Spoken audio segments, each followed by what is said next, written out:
I really love to have a conversation with the Lord all day long.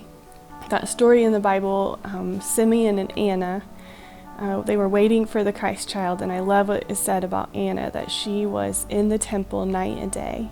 Conversation with him, we're the temple, and so we get to be with him night and day, and so having that conversation all day long. Prayer's always been a part of my life and been a conversation.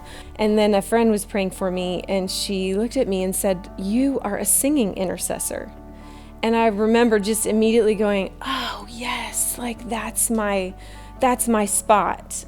I felt like that unlocked something in me to really just go for it in singing my prayers just throughout the day, sometimes sitting down at my piano, sometimes driving in the car, but it released me into a new way that was just like really joyful and easy.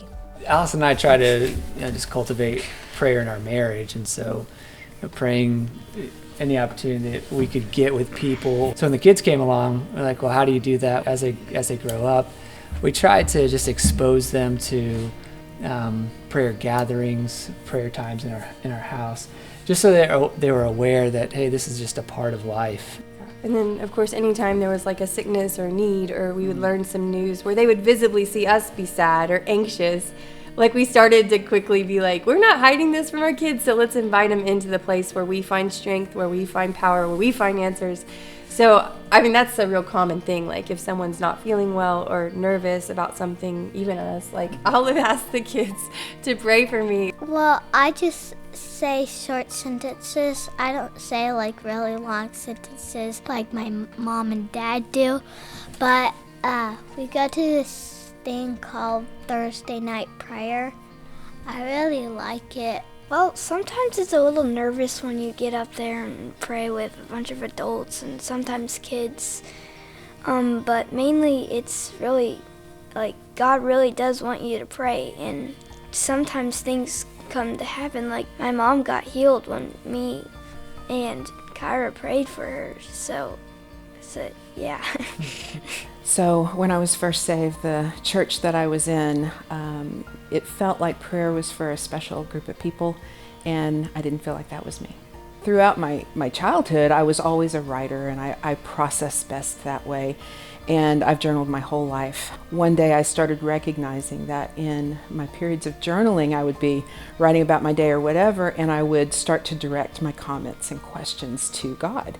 And after a while, I would go back and look through these journal entries, and I would see answered prayer. And I said, this must be how I pray. One of the most amazing things that happens is a lot of times I don't know what I think until it comes off the end of my pen. And I think that Holy Spirit just works that way for me. So I'm a worrier by nature. A lot of times what I would do in my worry was I was functionally praying to myself. And I thought by bringing this concern into my own heart, into my own mind, enough times that like there would be an answer to it. I love that text in 1 Peter. We're to cast all of our cares on him because he cares for us. And I've had to really, in the power of the Spirit, like discipline myself to go, no, I'm going to pray to a God who can do something. I'm really going to actually cast my cares on him. And that's what I want to do in prayer. Yeah, I get up, and the first thing I try to do is pray. I have a set of index cards that I go through. I usually start with prayers of thankfulness and then confession. And then most of it after that is interceding for other people and then praying for myself. Before I had a lot of structure around my prayer life, it was either sort of like in the moment, in the emergency, or it didn't exist at all. So for me personally, having something that is more structured has really just allowed prayer to be something that I do. We don't discipline ourselves in prayer in order to earn God's approval or to discipline our way into, hey, God, I've done enough, would you answer? But we discipline so that we put ourselves in the pathway of obedience. The Lord used that regular discipline to actually make prayer delight. If you haven't figured out what your spot is or your way with him, just keep asking. He has a way for you. He has a way for your family where you can really connect with him and enjoy this discipline as something really beautiful.